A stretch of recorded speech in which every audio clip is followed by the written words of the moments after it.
இங்கே சில கண்டுபிடிப்புகள். மின்கலத்தை அலெக்சாண்டர் வோல்டவும், எக்ஸ் குதிரை வில்ஹெல்ம் ரான்சனும், தடுப்பூசியை எட்வர்ட் ஜென்னரும், பென்சிலினை அலெக்சாண்டர் ஃப்ளமிங்கும் கண்டுபிடித்தனர். பாதுகாப்பு விளக்கு ஹம்ரி, டெல்லி தையல் இயந்திரம் எலியஸ் ஹோ, தட்டச்சு இயந்திரம் கிறிஸ்டோபர் சோல்ஸ், ஹெலிகாப்டர் இகோர் சிகோர்ஸ்ரி கண்டுபிடித்தனர். ஏடிஎம்ஐ ஜான் செப்பட் வாரனும், குளிர்சாதன பெட்டியை வில்லியம் கல்லன், காற்று பதனாக்கிய வில்லிஸ் கேரியரும், சலவை இயந்திரத்தை ஆல்வா ஃபிஷரும் கண்டுபிடித்தனர். நீர்மூழ்கி கப்பல் கார்னலிஸ் ட்ரெஃபல், புகைப்படம் லூயி டாகர், தந்தி Samuel Morse, mobile phone Martin Cooper, barcode Norman Woodland கண்டுபிடித்தனர். QR குறியீடை மசாஹிரோ ஹராவும், நடைமுறை ஆட்டோமொபைலே கார்ல் பென்ஸும், நீரூற்று பேனாவை லூயிஸ் வாட்டர்மனும், பால்பாயிண்ட் பேனாவை லாஸ்லோ வீரோவும், காந்த திசைகாட்டியை பண்டைய சீனர்களும் கண்டுபிடித்தனர்.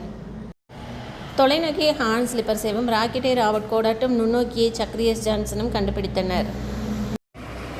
நீராவி கப்பலை ராபர்ட் புல்டனும், லிஃப்டை எலிசா ஓட்டிஸும் கண்டுபிடித்தனர். காற்றழுத்தமானியை எவாஞ்சலிஸ்டர் டோரிசெலியும், வெப்பமானியை கலிலியோ கலிலியும், ராடாரை ராபர்ட் வாட்சன் வாட்டும், கிராமபோனை எலில் பெர்னிலரும் கண்டுபிடித்தனர்.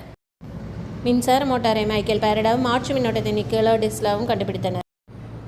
பிரெய்லி எழுத்துமுறையை லூயி பிரெய்லியும், ஸ்டெதஸ்கோப்பை ரெனோலனுக்கும், இதய முடிக்கையை ஜான் ஹாப்ஸும், நவீன மிதிவண்டியை ஜான் ஸ்டார்லியும், போக்குவரத்து சிக்னலை காரெட் மோர்கனும் கண்டுபிடித்தனர்.